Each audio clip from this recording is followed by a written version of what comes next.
So here we are.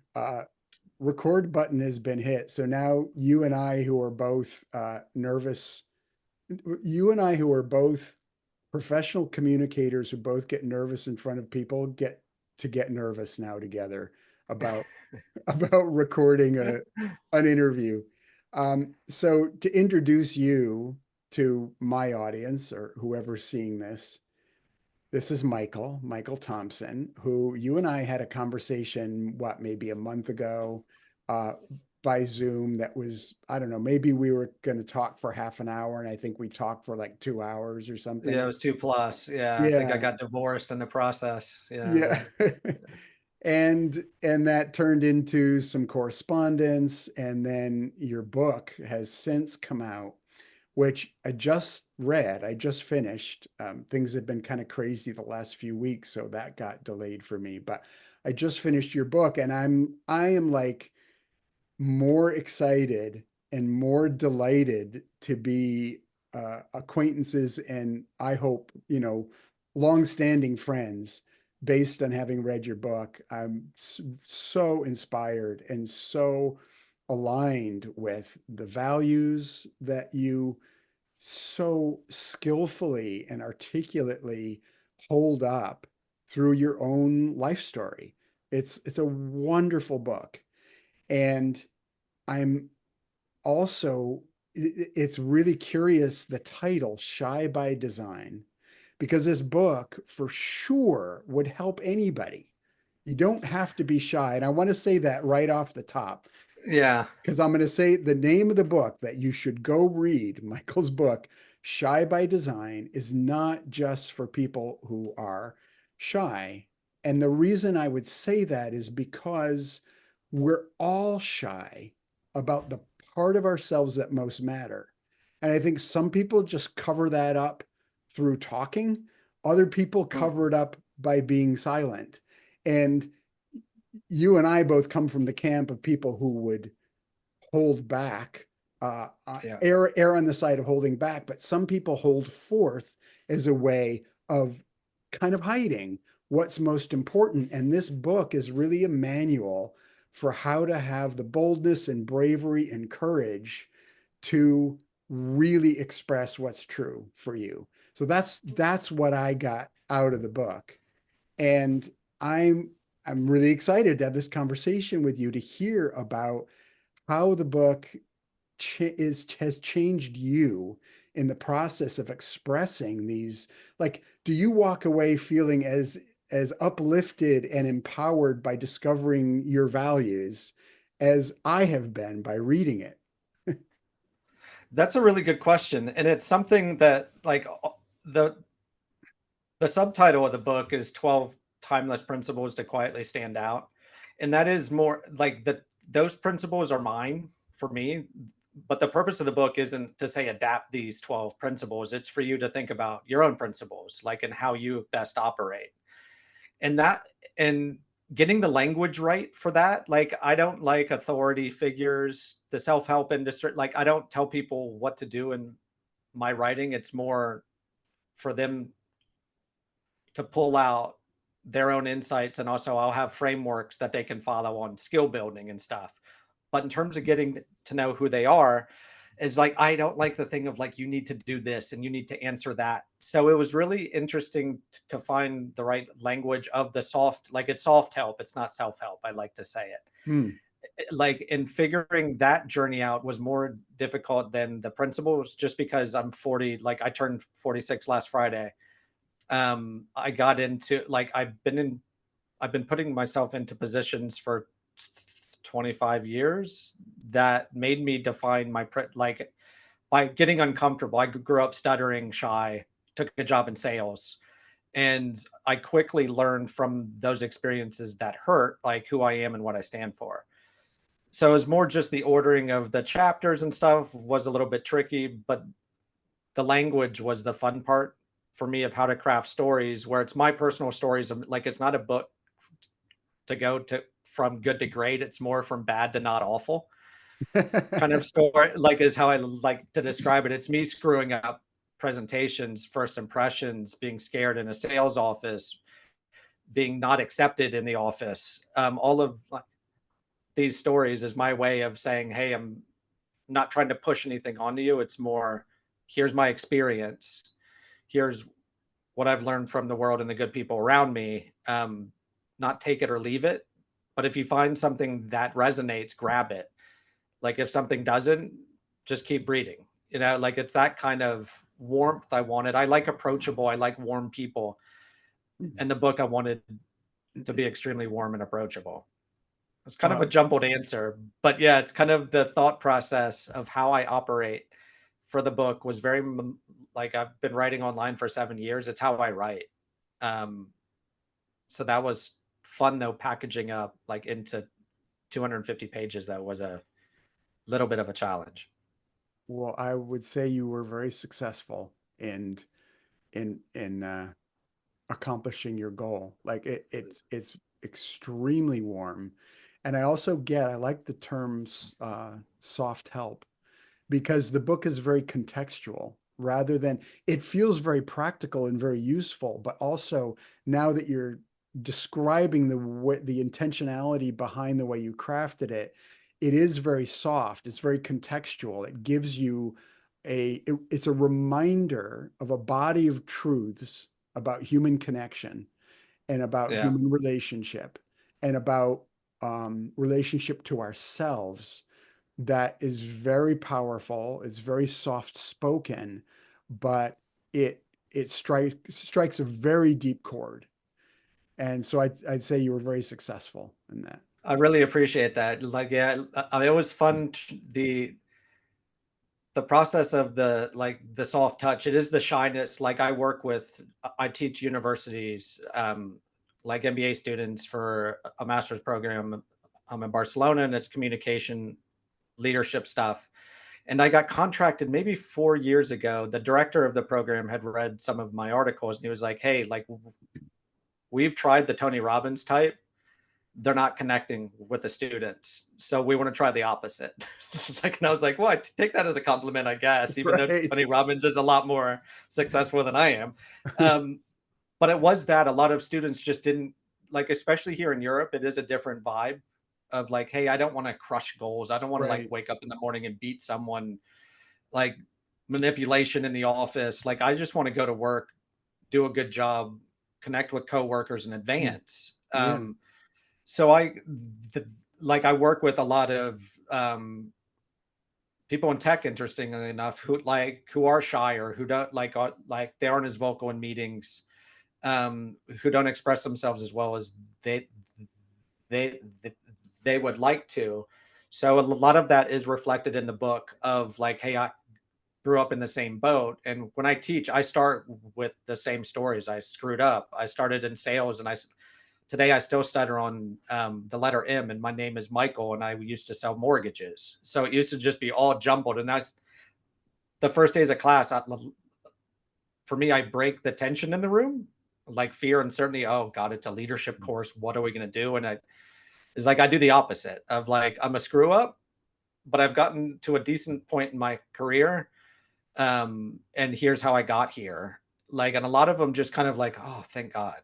And Right. then by expressing like basic questions. I started to write at age 38. So I was in sales for like 15 years, sales, communication, teaching.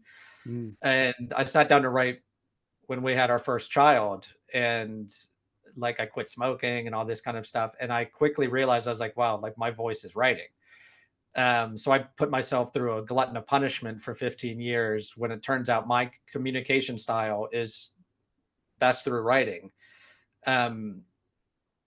But I didn't sit down like through that writing though. It was a self exploration. It was more like, what do I stand for? Yeah. Stories, values, all these questions that we kind of take for granted. Just the basic, simple questions. I didn't sit down and answer until I was 38. Yeah. So it was just kind of like, oh wow, like maybe I should have slowed down. Like, and then I drew from my personal experiences of me being outside of my comfort zone, all of these stories, lessons learned that defined who I am and the things I stand for, like in written form, where it was like, I stand for X, Y, and Z. And that just helped my shoulders drop. it's like it's a confident thing where you stand taller, but you're also like you're not trying to push yourself on anyone else because you know who you are, and when you know who you are, you want the best for just about anyone around you. Yeah. Oh, that, So I help students a lot, like with that of discovering who they are on like their own terms, like, and then describing what their story is, how to sell themselves authentically. Yeah. yeah. Your book is obviously full of stories, your own, but also stories of other people. And I shed a tear more than a few times, Yeah. Oh, I'd like reading to know where. Yeah. reading the, oh, there's so many stories, like the story about the woman who met the Dutch guy, Oh and yeah. and Yeah. then Yeah. Yeah. she's like got to go, realizes I have to go find this person even though I don't know his name. So maybe you can quickly repeat the story, but Oh, I anyways. don't know if I want to. I'd rather have people read it because it's one of my Oh, favorites in the book it's too. so Yeah. good. And like when somebody, anytime, to me, stories where, and you summarize it really nicely in the book. You say the basic formula of a story that you can't go wrong with is, I was here, now I'm there. And Yeah.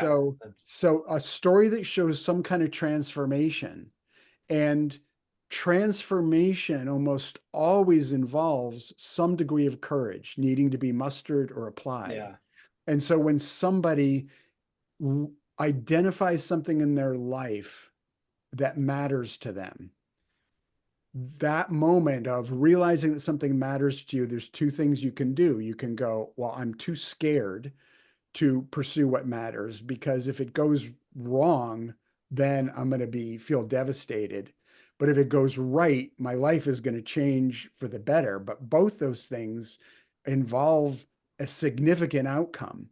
And I think Yeah. so often we turn away from even moving toward the potential of a significant outcome in either direction, because we don't know if we can hold up to it, if we can bear it.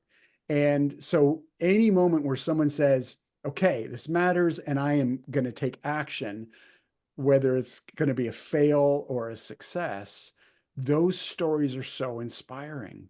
And like the story of the guy from Beirut who, he was Yeah. getting bombed in Beirut. So he decided to go get the skills he needed to go back and make a difference in his hometown.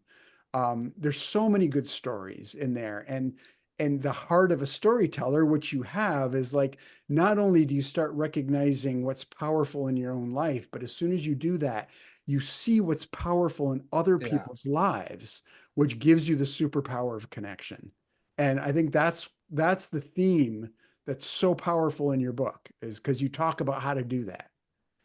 Yeah. And I think too, like, well, thank you. First of all, I tried to keep all the stories in the book of people I know, like personal, like I think everything in the book is a story or tip from somebody I've met or Except somebody for who Ted taught me Lasso, something, except for Ted Lasso. except That for Ted Lasso. which was great, a great addition. That's I an wanted to awesome mix that. theme. My editor was like, I was so apprehensive of that. I was like, well, everything's kind of me or someone I know, like smaller stories. And then like, and I was like, but I just watched this episode of Ted Lasso, and he was just like, get it in there. Like, get some pop culture in there. Like, it's a nice mix up. In the first three Yeah, chapters, it goes pretty quick of different types of stories. yeah. But thanks for the reminder that, yeah, it is Ted Lasso is in there. But keeping it small and pulling out those small stories, I usually think like if you define a story in its simplest terms, it's a character who faces a challenge. But I like to add in a thing too, like it's character challenge that creates more character for somebody. Hmm. Hmm. So it's like a character in the physical sense of a character, a person faces a challenge and it builds their character. Yeah. And the cool thing with getting older, I don't know if you've recognized it also, is the times I screwed up is when like a year afterwards, a great thing happened in my life because of the screw up. Yeah. So it's kind of like a thing in the book too, is like the pattern that life is long. And a lot of these things we beat ourselves up for is like I grew up stuttering, and like in my sales job, I learned the third month I was in it, I went to a training, and a Brian Tracy type, Tony Robbins type was giving a talk in this huge conference, and I didn't want to go. And he said at the end of the talk, like gathering up his stuff, he's like, "Oh, I almost forgot. If you can't get someone to open a door or talk to you on the phone, start stuttering because Right. they'll see you as a human being instead of a salesperson." I was like, "Oh my God." Then my Right. wife thought it was cute. I stuttered. Like we met, I was giving a presentation at her office, and she was like, "What is this? Like, what's this American guy doing in Barcelona?" And he's teaching us negotiation skills. He grew up stuttering. He worked in a bank and sales. Like, what's going on here? And she thought the stutter was cute. Like, and it's kind of like when my career got got a kickoff from some passing comment about stuttering of all things from a salesperson. Right. Then the mother of my two kids, who I like love to the moon and back, thought my stutter was cute. So it's kind of like I prefer to keep those two stories in the front of my head instead of the 100 times I screwed up, I got embarrassed, I got called names. So it's a mix of those things. Like it's kind of fun to see though. You look back and be like, oh, remember that thing that really stressed me out and I just super embarrassed about. There's not always. Sometimes just life is tough and it stinks and it's awful. But sometimes too, you can kind of like look back and see a trail that like, well, that actually got me to this point that I needed to be and learn something about myself in the process that allowed me to go from A to C. Yeah. So it's nice looking back and like I like reflective writing, and then like the book, it's stories that they come with a lesson that took some time. Like it wasn't always an immediate lesson. It was 6 months later, a year, Yeah. a couple of years later. Like, and that's kind of the fun of life and the fun of telling stories, I think too, is a lot of stuff today online is very like day of happening. Mhm. Like record your journey like on LinkedIn, like daily posts of like, and I get it, like, and that works for some, but I also like to read the longer journeys, the reflective writing where you kind of had to earn some wisdom through some failures and bruises and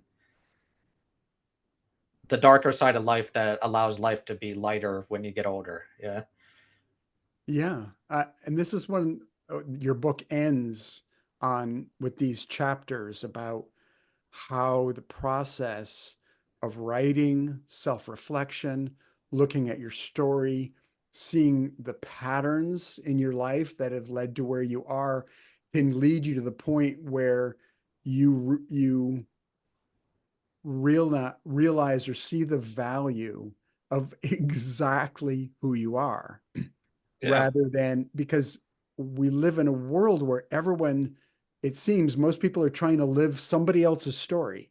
They're trying to like adopt, trying to figure out, well, whose story should I model or should I follow or should I try and mimic in order to get to succeed or do well or accomplish something. And your book is all about how, if you can figure out, if you can start to see the pattern that leads you deeper into you, and then Yeah. double down on and embrace exactly who you are and express it effectively, there's no better life than what gets created out of that kind of context and focus. And I love that message. That's so needed right now.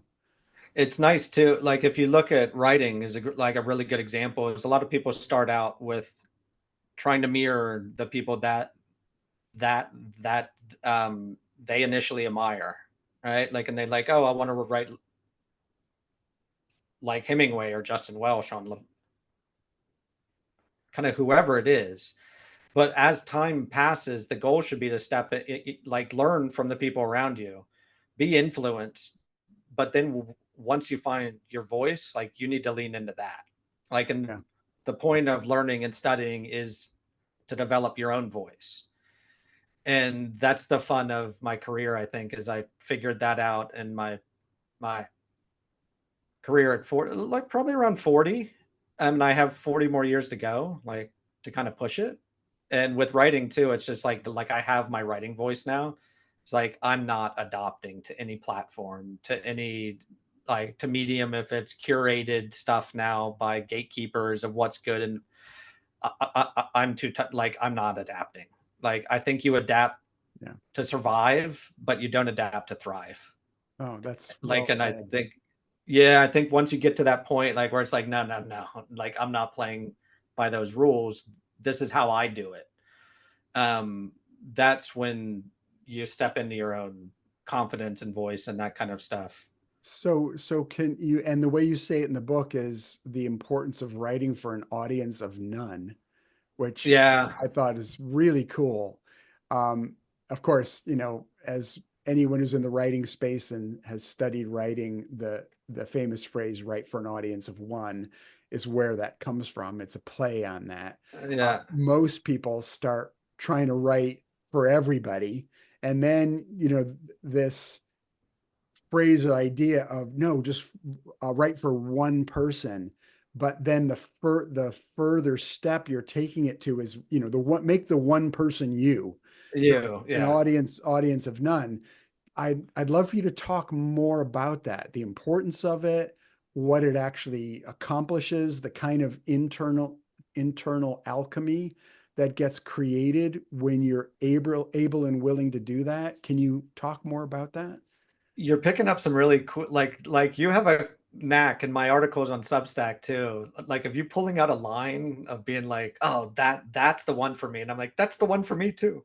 So we kind of have a kindred spirit of what, like, we have the same taste, I think, in a lot of things. The audience of none though is I like, it goes back to the adapting thing. But if you look at storytelling today, there's an array of definitions. Most of them look a lot like marketing.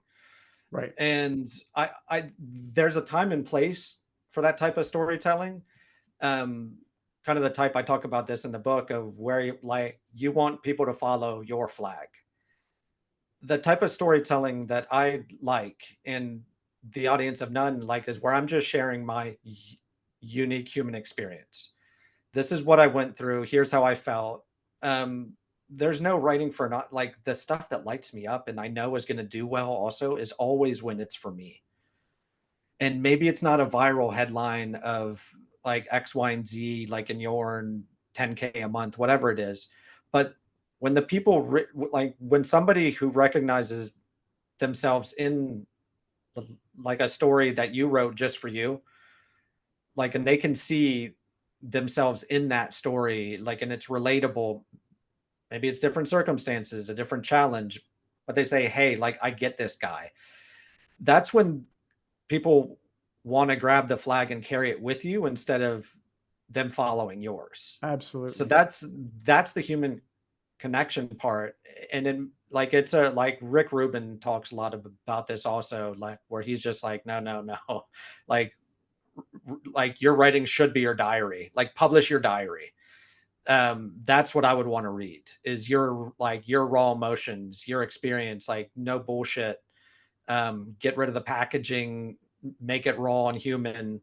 um like, and that takes some time, it takes some cutting back of stuff. But I write, like, anything that has gotten me clients to, like, I used to think when I first started to write, like, a lot of people were like, you're just going to explode your career. Like, Right. there's just no Right. way that anyone's going to contract you. And the exact opposite happened. Is my the type of client, like, it went from like somebody starting out, like, in their career, to CEOs of, like, I've worked with directors at Apple and Harvard and different places, that they've reached out to me just because it's honest, and it's the honesty that Totally. creates the market. So I always recommend, like, especially in the self discovery process, like, don't try and sugarcoat any of it. Like, get the truth down on paper. Um, is like, and just taking the thing of, I write for me, and if someone else connects with it, there's a really strong connection there. Like, and if not, so be it. I'm being true to myself. And right Yeah. now, it seems like online, there's a lot of stuff where it's storytelling and be authentic. Like, and I don't know if the word, like, authentic is losing power of what is authentic. Well, I but think it kind of might be it is getting co-opted by like authenticity as a means to an end. Same for yeah, yeah, storytelling. Storytelling, authenticity, these are buzzwords that are now like, okay, do more of this of so this. that you can, get more sales, which of course is ridiculous. Um, I was looking up back in your book about to grab the Rick Rubin quote, which I pulled out. So he says, "When making art, the audience comes last," which is a great Yeah. quote from him. But it's this fascinates me. I'd Like love you're the art. Yeah, like your experience is the art. That's this the thing. I get subject of, goosebumps from it, man. yeah, how and you call it just being honest when you're, and the big step is being honest with yourself. And I can't think of any other way you can get to really being honest with yourself other than self-reflection, and writing being such a Yeah. helpful part of that. When you start putting words on paper about your own experience, it's very hard to dodge, it's harder anyway to dodge the truth, because you're seeing it in black and white, and then you write something down, you're like, is this true? Does this ring true to my experience? And as a practice, that's such a great way to actually get to what authenticity really is. And as soon as you start writing for the audience of one, which is yourself, that you're resonating with the truth of what you've just written down about your own experience, then what happens is like what just happened with the article you posted today, which you're talking about meeting your wife. And it's just this poetic, it's you being fully present in the moment. And it's clearly for you because you're evoking the origins of your connection to your in your marriage. And there were like 6 likes on the post, but 4 restacks. So you're writing for yourself, and immediately other people are going, I need to share this with other people. So it's just proof that what you're doing, that this really works, as long as you don't put it's working first. Like it has to be. No, you can Yeah, if you read that article, I just published it a couple hours ago and it's doing what like it's moving. Like and you can tell like but I couldn't have faked that article. There's no way that Chat GPT could have helped me write that article. Like Right, every turn. right. That 600 words, maybe 600 words. It's 3-minute read. Yep. Took me 600 minutes, is like I would say. Yeah. But like it's my experience of like the feelings too. It's one of those my first article on Substack was the joy of writing for an audience of none. And it was about my experience of I have to self promote a book and I'm kind of like anti self promotion. I was like, I'm really bad at it. So I just prefer to make stuff like, and if people like it, they come along for the ride. Or it's like, instead of me sharing the things I create, I want to make stuff like other people feel motivated to share. So the last couple of years, like that used to work for me. My first couple of years online of just being like, I'm gonna like make the best stuff I can, and people are gonna share it. I came back online after the 2 years of writing my own book and a couple with clients, and it's like, whoa, it's crowded. Like I was basically starting again. And the self promotional side, like I had to jump into promoting a book, and I was fighting that like crazy. I was like, how am I gonna do this all, like as me? And Substack, I'd spoken with you and a couple other friends, and I'd written out this thing on a Saturday, like pretty quick for me, of what was in like, here's the things I have to do. I have to promote a book. I have to learn how to dance. I have to learn how to sing. Um, my skin crawls just kind of thinking of that, like, and it moves through my thought process of why I joined Substack is like, I'll promote the book on LinkedIn. I'll sing, I'll dance, but I need a creative outlet. And I need Substack as a place where I can just write for an audience of none. It's like I had grown an audience across platforms over the years, but with Substack, I started at zero on purpose. Like, and it was the freedom of that that kind of allowed me, like, in that post, like, it's still moving. That post has done just as well as just about anything I've ever written. Um, like, and it was the authenticity of it, of like, I need a place just to let myself rip right now. Well, And so but doing that in your private life, like on your journal, of these questions of letting yourself be you on paper, Um, it's not going to be for everybody, but the people it's for, it's usually really for. Yeah, I love this. I'm stuck now. 30 seconds ago when you said zero on purpose. That sounds like, so the idea of resetting to, rather than writing, because I find as a writer, maybe you find this too, this is not a one-time thing, the write for an audience of none. Because as you gain subscribers, you start going, wow, what did they like last time? And what do they Yeah, of want to course. hear? Yeah. And the process, it's a really, it takes a lot of discipline and inner awareness to keep going back to zero, keep going back to, okay, who am I writing for? I'm writing for me. And what I'm writing for me now might not even resonate with the people who have decided to follow me in the past. Can you have the courage to keep going back to zero on Yeah. purpose? Or write as though you've got zero subscribers, even though your subscriber count or follower count might be growing. That really intrigues me, that idea. It's difficult. Is yeah, like how to be influenced by culture around you and how not to be influenced by the culture around you and society and what you need to like to have a business online. People like you have to think marketing a little bit. Like all of these things come into your head, but you can probably relate to the times. My favorite 5 or 6 things are when I sat down and I didn't even know where the thing came from. Yeah. Like it just kind of like went through me. Like the post that I just shared today, and like in my first one on Substack, were just kind of like it's like I sat back and I like looked at the lines and I was like, wow, some of those sentences I've been trying to formulate inside of my head for years. Like, and they came out just exactly how I would have wanted it to. But there were times where I like looked down afterwards and I was like you feel a release, like, oh Right. God, that was me. Um, like, and then you go back and you're not you for 23 hours a day, and then for Right. 10 minutes the next day it happens. But If that's the you're fight, if I you're think, with lucky, yeah. anybody. Yeah, if you look at any artist, if you look at like, there's a fascinating documentary on Louis Capaldi. Like he's a singer, and Oh yeah, I've he seen it. got like I don't know if he got Tourette's or like really hard anxiety from Yeah. like, oh God, I have to please, like these people are expecting a lot from me. Yep. Like, and I'm a people pleaser, so I feel that a hundred Audience percent. Like, capture. Yeah. yeah, of course. Like, and it can really play with your head. Yeah. Like, and it's a journey. Like, I would imagine that Rick Rubin too has had some. Like, his fight is staying pure. Like, Hmm. and that's a fight that you may be losing 23 hours a day, but Right. that 24th hour is the thing.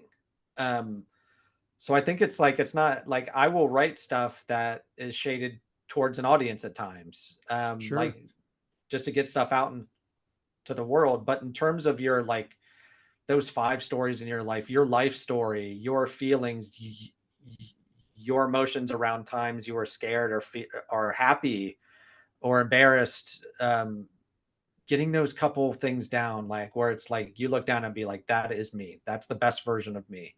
That is how I feel alive. Seeing that is really important to try and find. And it starts with those basic questions of like, when, like the values, why do you stand for certain values? What happened in your life? If it's for me, it's for people who grew up. It's like I grew up, I didn't feel like I had a voice. I was like really stuttering, and I grew up in a like an Air Force, like a military family. Like my dad's a great guy, but my environment was the opposite of me. So I like one of my values is to shine the spotlight on people who don't have a voice for themselves, like to raise up their voices. My work is a reflection of that at the university. It's like that's how I got that value, is because of a life experience, and I could tell 15 stories on that one value right now. Right. And if you have like, but asking those questions is really important, and it's the self-discovery, it's the journey of life. I think it's kind of, we owe it to ourselves to do it.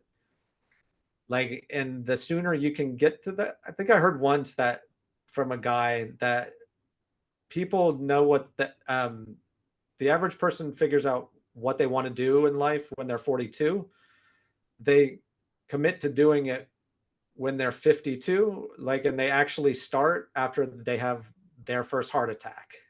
Oh And I my think it's gosh. pretty true. Wow. So Whoa. if you can get those things of what you want to do, who you are, by the time you're 40 and actually act on it, Yeah. You're doing good. you're doing really good. Yeah. Um, I wanted to share a quote from the end of your book that summarizes, so I found so moving, summarizes what you were just saying. It's very simple, but I wanted to get your your words, which were, oh,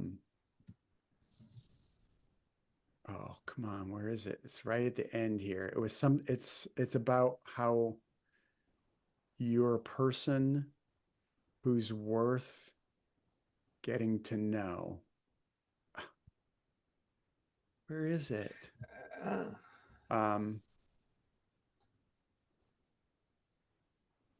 you're, uh, it's I think right. it's probably at the end of chapter 10, I would think.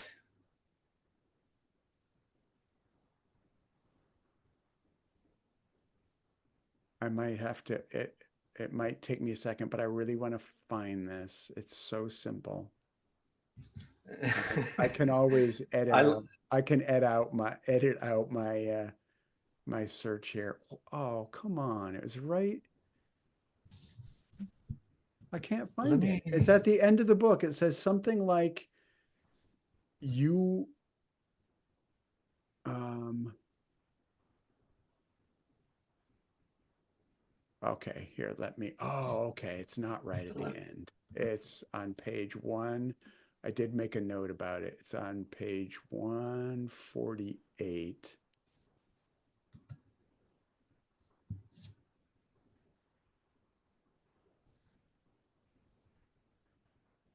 Yeah, okay. It's very simple. It just says, your story is forever work, or is forever work. Your story is forever work, meaning this is something that you're responsible for doing your whole life, is understanding and knowing your story. I'm assuming that's what you Yeah. mean.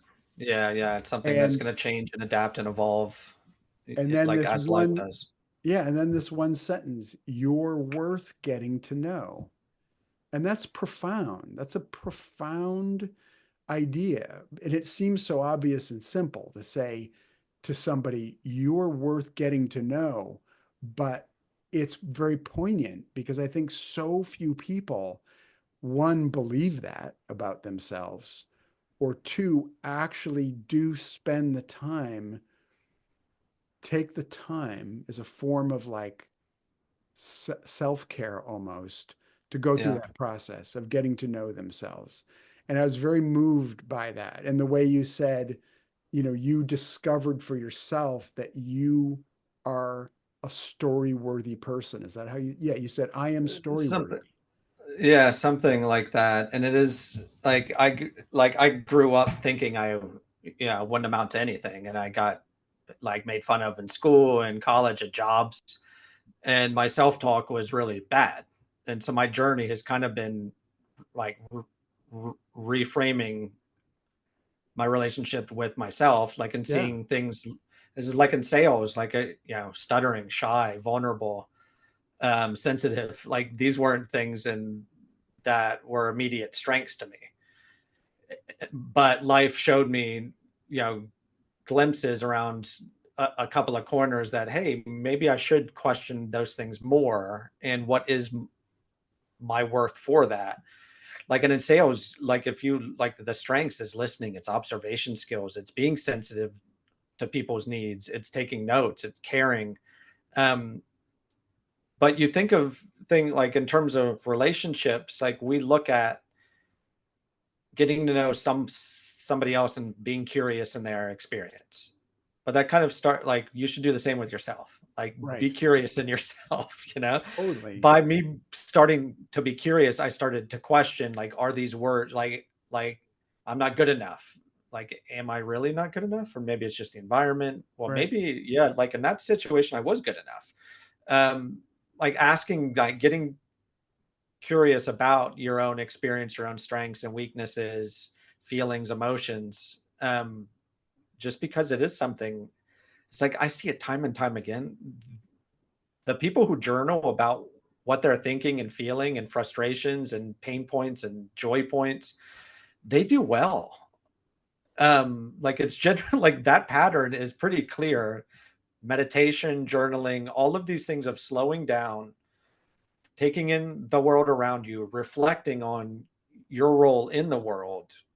Like that allows you to connect the dots you've been collecting. Yeah.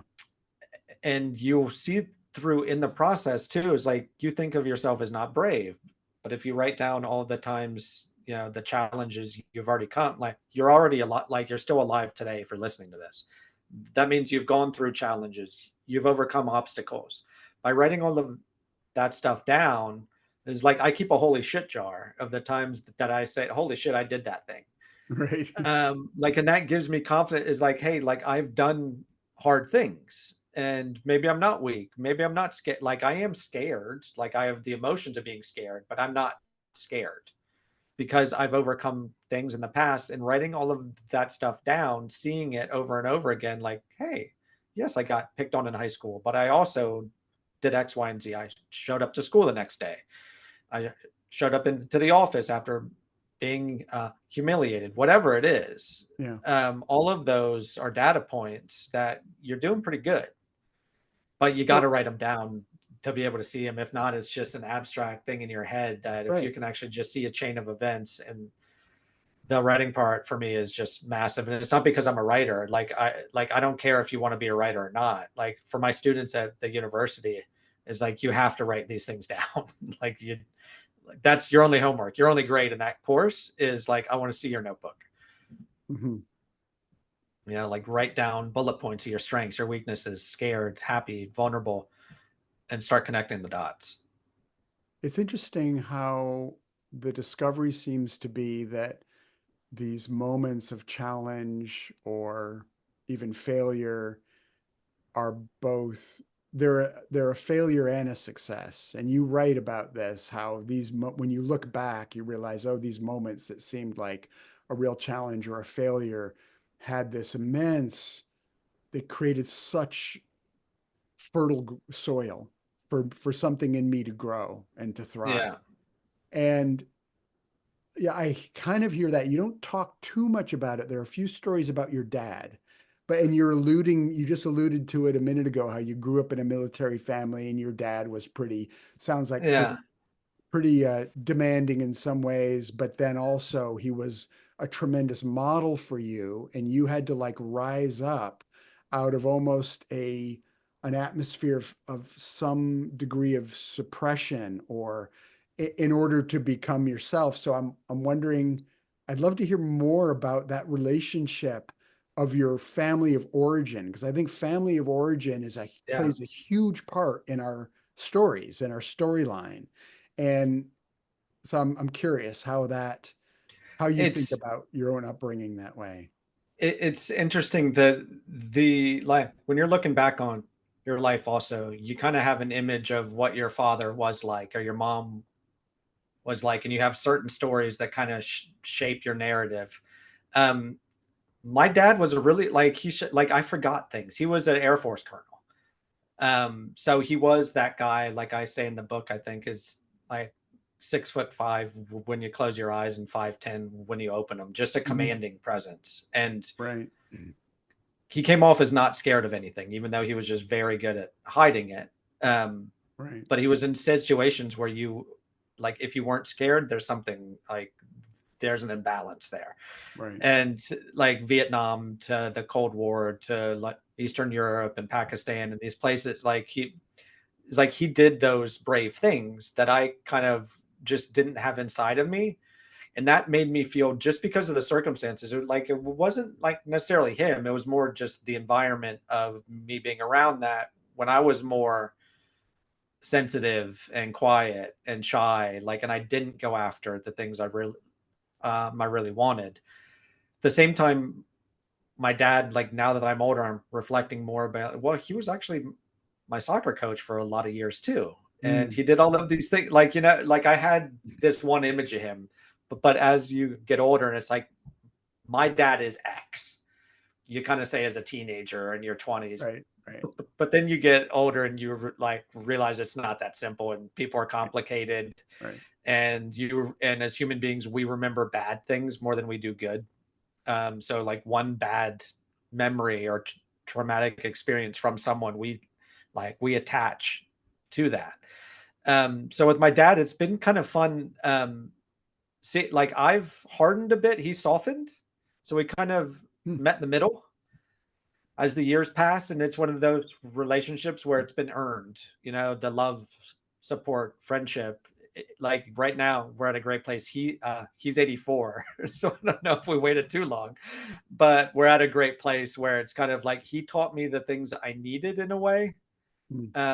that Hmm. I fought back on. Like I don't want to have to do those things, but he taught me kind of how to stand up for myself, also to be strong. He's the person who I kind of always hold myself up towards. He's very value driven. He's very Hmm. like, if something's against his value, like if something is wrong in society, like he goes after it. So I do follow that side of Hmm. him. Cool. Um, but yeah, it's interesting, the relationship now. I always looked up to him, and I think you can see it in like the book, also in the stories. The times I do share a story of him, it's him doing something I admire. Yeah. And he always had the courage to put himself out into the world and to do the hard thing. So I think it's kind of an imaginary thing for me to reach. But my kind of goal is to live up to his expectations in a way, just because I felt like I didn't as a kid, and like not necessarily from anything he did in particular. It's more, Yeah. you always want your dad's approval, like it's kind of the story that's as old as time. Um, like and now like in the book, I think I had some chances where I think I honored him in a good way, of him sucking it up and going after the things he wants in life. Like, and there's a story of him being scared also in Spain, Yeah. and it's seeing something of like my eyes opened like at age 40 again, of like, oh wow, he's human. Yeah. Like, and I didn't see that side of him. I'm not sure if that answers your question. Just because my parents too are very private, so I always kind of have to hedge like a bit of what I am saying. Um, Sure. Sure. so I don't know if that was very clear, if I just talked in circles, but yeah.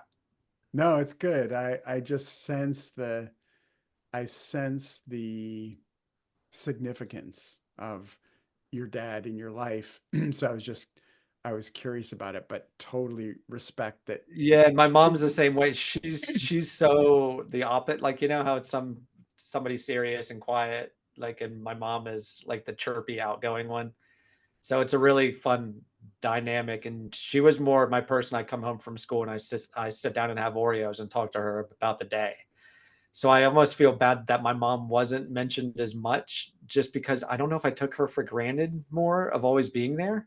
Uh, It's interesting, like looking back, I was like, oh wow, like my mom's the first person I called afterwards, like, thank you, like it's, but it doesn't show up in the dramatic stories. Like, I guess it could be too of me searching for the approval of my dad is a big, right. like a red thread in my life. So it came out in the book more. Sure. That makes sense.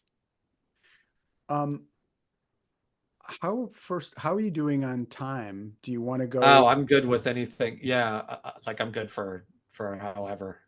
Okay, great. Because Yeah, you. I have a few more themes that I really would like to touch on that Yeah. were notable for me.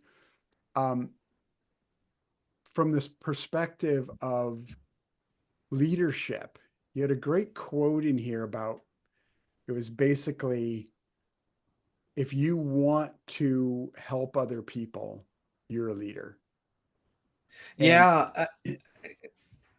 Well, like I'm gonna jump in just because during the thing of the book is I never saw myself as a leader. I took a sales job. I got promoted to management after a year at like training, and I didn't see myself as a leader at all. But what I was a teacher. And during the writing of the book, I uncovered the root of like the root of the word educate comes from duck, and duck is to Right. pass through something. So Right. aqueduct. Right. I'm blanking on another example, but you get the idea, to lead something through. Viaduct or yeah. Yeah, yeah, and like educate is to lead someone through like the passage of knowledge, Yeah. like to their desired outcome, to produce, duck again, their desired outcome. Like, and I was like, oh, so that's just a teacher. Like, like you help someone get through a situation and you give them knowledge so they can produce their desired outcome. I was like, well, that's what it, like a leader is a teacher. That's it. Yeah. Like my simplest definition is a teacher. If you're a parent, like you're a teacher. If you're a manager at work, you're generally educating. So I view myself as more like not as the leader, like out in front yelling, like, let's go. Even though I've gotten better at that over the years, my natural state is from behind and educating the people who are in front of me on how they can advance. And it was a real, but my eye-opening thing with work, the president of the company I was at had said too, is like, like, I'm not hiring, like, I'm not promoting you out of pity. It's like, you have a knack for teaching. Yeah. And I just didn't associate that as like, oh, well, maybe I am a leader, just not the kind, like military again, like I grew up with like the alpha type, like leader in my head. So Right. what I was different than that, but it was still a leader. Yeah. I really appreciated that perspective on leadership. It helped me with where I'm at right now in my own career in terms of having been a performer, which is a kind of leader, but I've never seen it as a leadership role, which is seems like an ongoing relationship to helping others on a journey somewhere. And right now, with some of the things I'm wanting to do, especially to support other people in their storytelling journey, I've struggled with feeling as though I'm, yeah, same thing, like I'm a leader or could be a leader, or people would ever want to Yeah. follow the advice or the support that I'm offering. But that really helped me to kind of reframe it in a way that I can relate to. Yeah. It was something that like my students appreciated also. Like I can see their eyes light up in class when it's like, hey, like this is like all these terms. I don't weigh them so heavily or have your firm definition of any of these things. Just because you're is like, what's a leader? I mean, there's like, if you ask 100 people, it's 100 different answers a lot of the time, or the good qualities of a leader. A lot of them say, charismatic, da, da, da, but most people are going to say supportive. Like Right. that's the type of leader that they want in their organization. It's kind of like the Ted Lasso guy. He's like the Mhm. ideal boss. You know what I Yeah. mean? Yeah. But the education side, if you can help someone learn something that allows them to move forward, that's that's the goal. And what about, so you mentioned in the book that you have a mindfulness coach or had a mindfulness coach. Yeah. Um, I want to talk about presence and mindfulness in relationship to communication and influence. Because again, back to the article that you just published today, that article exposes the depth of presence that you have a capacity for, because that there's so much detail that's so evocative and there's such a strong mood that communicates you were really there. You were really Yeah. there in that moment. And that translates. It translates one because, and I wrote this in your comments. I don't know if you saw it, but I said there's the phrase you had to be there. Well, you had to be there is true unless you're with somebody who is so good at communicating their own presence. They can actually evoke, they can take you to where they were successfully, where you didn't have to be there. Like this person, and that article like took, it's like I was there with you. And So there's seems to me there's great power in the practice of presence, of being receptive and present enough that you're allowing your own life to impact you with such depth that you're able to reproduce that then for other people. And that seems to, there's something about that that seems to be at the heart of storytelling and communicating well. So I'm curious I about your thoughts about that. I think it's like we've talked about in the past. I have ADHD, and my challenge was focus.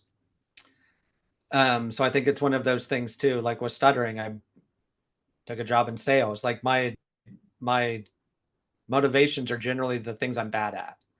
So my mind will wander and go all over the place. In the moments that I really zero in on something, I love those moments just because they don't happen all the time. So Right. I kind of hold on to those more. But my job every day is to find is to find those moments, is to zero in just like, and I'm really good at picking up on, it's almost like taste, like those moments that it's like, oh, that someone else will feel that also. I kind of think I have a natural knack of like human experience of just being like, woof. Like if I'm blown away, like emotionally from something when I'm in the moment, someone else will be also. That's Yeah. not a coincidence. It's not just a one-off thing of like, I felt that nobody Right. else can. Right. Um, but I like, it's the challenge of a wandering mind. And growing up, I was so concerned about what I was going to say. I didn't listen to anyone. Like a speech therapist said that. She's like, your problem isn't stuttering, it's that you don't listen to anyone. You get so screwed up in your head of the times you're going to screw up and embarrass yourself. Right. So I think it's all of these challenges I've had in life have turned into strengths just because I've had to, like, I felt like I needed to correct them a lot, like not correct, but you know what I mean, to strengthen those weaknesses. And we're usually told like focus on your strengths. I've Mhm. kind of done the opposite, where I focused on improving my uh, weaknesses and being honest in like acknowledging their weaknesses, like allows me to, so if they get just a little bit stronger, it's a win. Like it's strengthening, but maybe it's not super strong. I have friends who are like uber present like 24 hours a day, and it's like I live in Spain. Like I need to focus just to like, they speak Catalan and Spanish here, like in English, and it weaves in and out of the three, is like I really have to zero in to understand anything. Um, so I think that that's helped, but my view, like every day, is to find one of those moments, those human experience moments where it's like, and you can't find those. In that article, I say something of the moments that you can only experience, the moments that stop the world by when you stop and actually appreciate the world. Mhm. And that's my thing every day, is to try and find just one of those moments where Yeah. it's like human experience and I'm in it.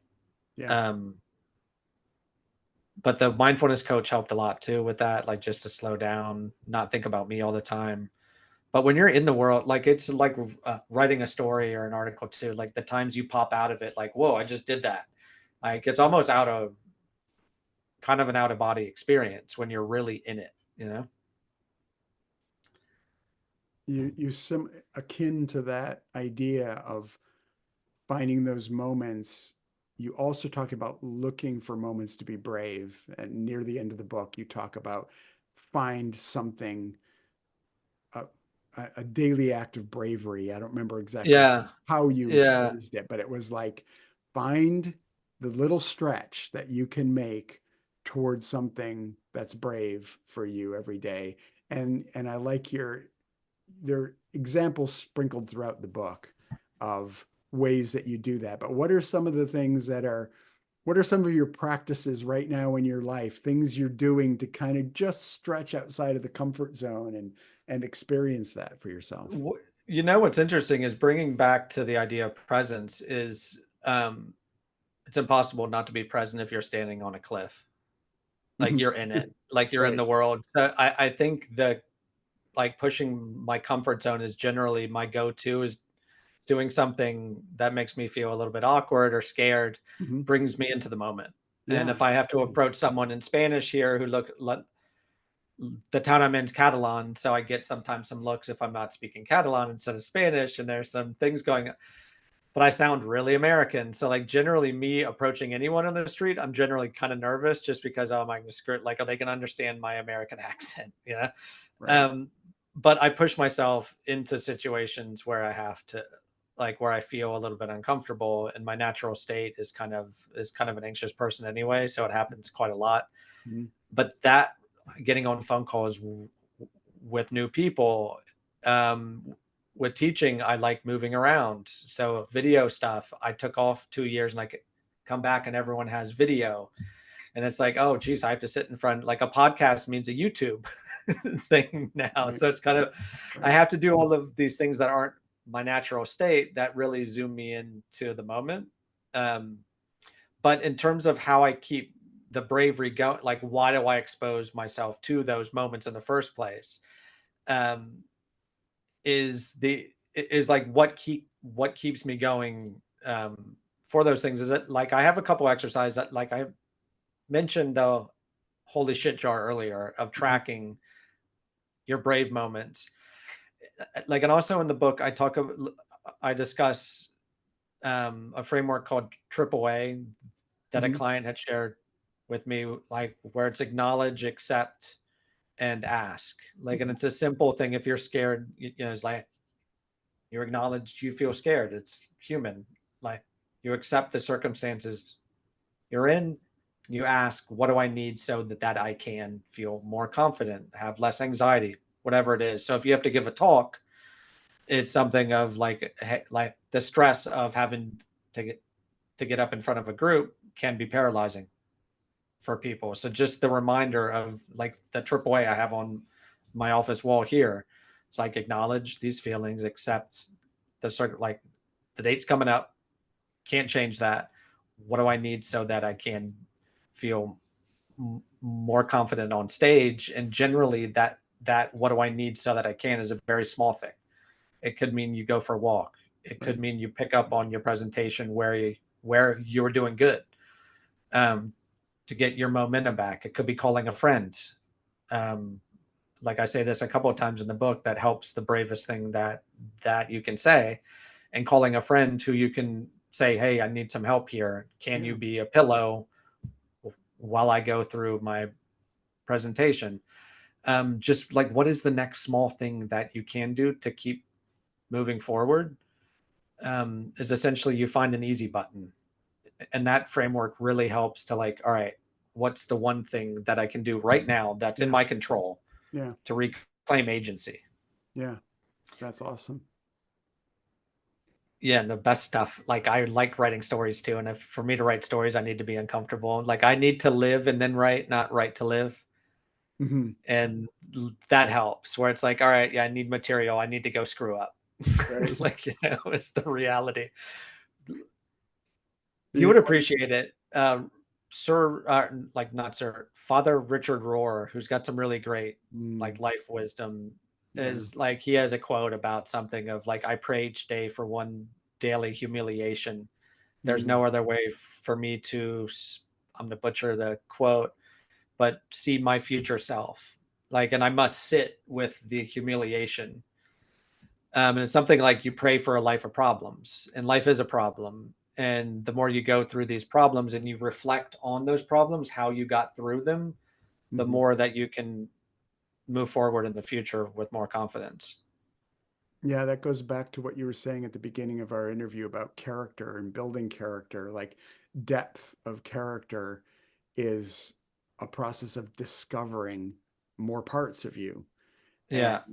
and some of those parts are parts that are intolerant or short-tempered or prejudiced or judgmental or shameful, or and they all have a place at the table. They all, being familiar with all those parts and being able to share them seems to be what accomplishes what you're describing in this book, which is it feeds the soil. It tills the soil of relationship. That's what connects us to other people.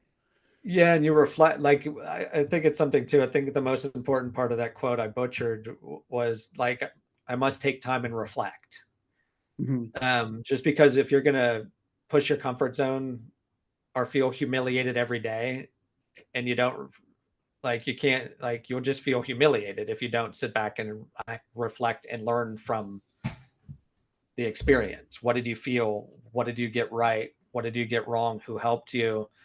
Um, so just going to push your comfort zone just for the fact to push your comfort zone is a way to feel really uncomfortable for a Right. lot of the day, you know? Right. But Yeah. the sitting back and thinking like that's the magic. Um, like, and that stuff happens all the time too. Like, we screw up a conversation with someone in the office, like we say the wrong thing. We do, like, all of these human things, like we make mistakes and do good every day. And so all of that is a chance to kind Especially of if you have reflect back. a family and kids. Oh my God, it never Yeah. stops. It's like all day long, mirror reflection of our patterns and our habits and our strengths and our weaknesses. Yep. Yeah, it's been fun trying to write the book with kids at my feet, huh? Like, that's something that was the motivation of the book, though, for, yeah, as my kids are shy and like the oldest one stutters, and it's kind of like, this is the book, like, it's an audience, like the book, Mm. this book is mine, like it's me writing it for me, like as a 22-year-old, but it's also the thing of like, if I'm writing to an audience of one, it's my kids. Oh yeah, Yeah. that's beautiful.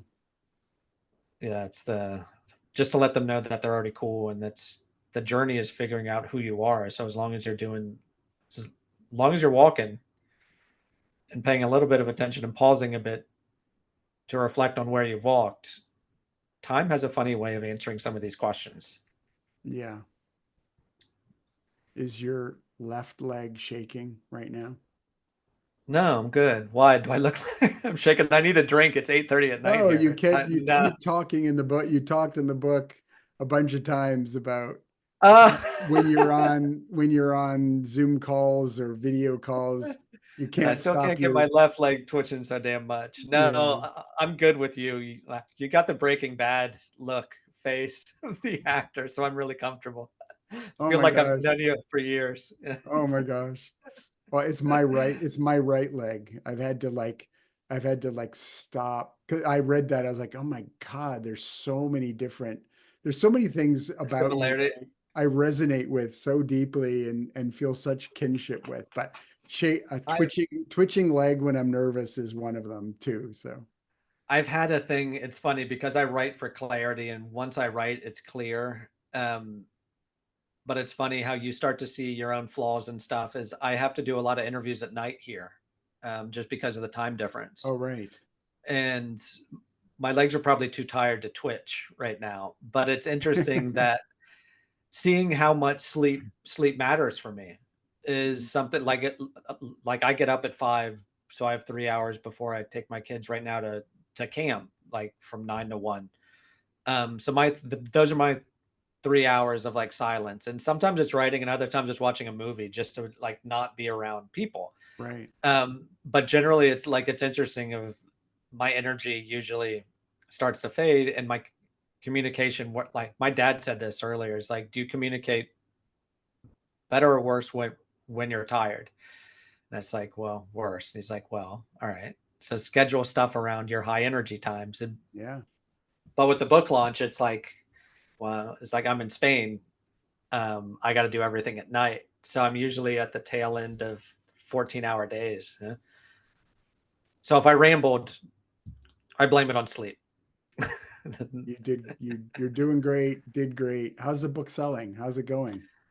I am not going to look at Amazon sales or anything. I'm not going to open a thing from my publisher for a couple of months at least. Oh, Um, that's awesome. yeah, I don't want to look at that. And I've gotten really good feedback. But it is a thing of like, if it hits that second and third level of connection, Yeah. that may take a while. Like like my type of writing is kind of a slow burn usually. Hmm. So it's one of those things where people read it, like, and then it's like, I bought it for a friend too. So I'm Mm. starting to get those comments. Um, but who knows? Yeah, it's kind of like, there's so many books coming out now. It's kind of, there's a little bit of a lucky break from someone could mention me in something like an X, Y, and Z podcast I never heard of, and it sends sales to the moon. Yeah, So I'm just, I'm really glad I asked that question because I'm very inspired by your answer that you're not looking at any of those metrics right now. I don't want to, well, it's more fear, I think, that it's not selling than like actually strength of character. But no, I do think it is something that I can't control a lot of. Like I did the things I could control, and Yeah. I don't want to know yet. Like I kind of want to just enjoy the ride for a little bit Yeah. before I think about numbers. Yeah. And No, I really like that a lot. yeah, It makes me want to, like, when I hear things like that, I immediately extrapolate into, of course, I'm thinking of myself, okay, well, how could I implement that? Because that inspires me. And what if you spent your whole life like that, just enjoying the ride and the, ignoring the metrics, like yeah. ignoring the numbers, like you probably would be no worse off, and you might arguably be a lot better off in the kind of life you would live and the kind of art you would produce if you just ignored those numbers. I'm not someone who does well when I'm pushed up against a wall. Like I generally, like I prefer positive reinforcement instead of like negative. Like so, if I see it's not selling, I would probably make my thing of shifting. It's like I'd be writing for an audience. I'd be promoting for an audience. So I Right. want to keep it as positive as I can. Of like in the win is I wrote a book. Like I never thought I'd write a book. I never thought I'd have a voice in any of this stuff, let alone like a little bit of a spot of a moment in the spotlight. So I'm just thrilled. Like I like the book. A lot of my friends were like, "You're going to go through stages where you hate." I've never gone through that stage. I like the book. I couldn't have done it. Like I could have improved things, of course. In 5 years, I would love a shot at rewriting it just to make it better, but not Yeah, because it you'll was be bad on in to the your first. next book. You'll be on to your I next did book, so, I bet. yeah. Like I like the book. I like the stories. They're my experience. I can't. Yeah, like it's honest. I think I did good with it. Some. I look, I completely mirror that statement. It's a great book. You did great with it. The stories are great. It's inspirational. The message is great. So I hope people will go look up and buy Shy by Design. It's awesome. I stand behind you, and any way that I can support you, I will and would love to in future. So this is the best part of writing the book because I get to meet people like and have conversations like this one, and that is kind of the win. Like that is the like we'll be collaborating for years to come, and it's brought together because of writing and telling our stories and having an admiration for doing it, yeah, like our own way. But thank you for your support. Like it's been amazing, and this was really fun. Cool. Well, thank you very much for the conversation, and I'm anxious to share it with my people. And good luck with the rest of the book journey. Yeah, yeah. I wonder when a book journey ends. You know, it's like launch. When like people are still asking me like, "How's the launch going?" I'm like, "How? Like wasn't that just a day? Like, can I just go back to normal?" Well, in But my experience, it ends when you start the next one is because that your attention then will stay with this until you get that voice that start calling to you about the next idea, the next project, the next set of yeah? ideas that need to be represented well through a book. And then your attention will just go boom, and you shift over to the next one. But You know, like last thing, like I learned this last week. Ryan Holiday has a really smart thing. Is as soon as he starts his next book, as soon as he sends over his manuscript. yeah, Like, and it's for the reason he doesn't want to think about the manuscript. He doesn't want to think about like it distracts him. yeah, And if I write a book again, I will not have a big project going on while my book, like the last year it's been in production. Like there's a lot of headspace it takes up that I would have been better off if I had just started another book or a kid's book or a movie or a screenplay, whatever it was. But interesting. yeah, I should have. Yeah, he does it the right way. He starts it just so it's out of his head. Just to keep yourself oriented to the creative process seems to be that's the Yeah, message there. It's like if you're keeping your attention on that the work. the Yeah. work, the creative process, everything else is going to take care of itself. Yeah. And I think he's done a good job of proving that because the guy has like every year a bestseller. Yeah. Yeah, amazing. But Well, thank you very much, my friend, and we will be talking again soon. all right, Rick, thank you for your time.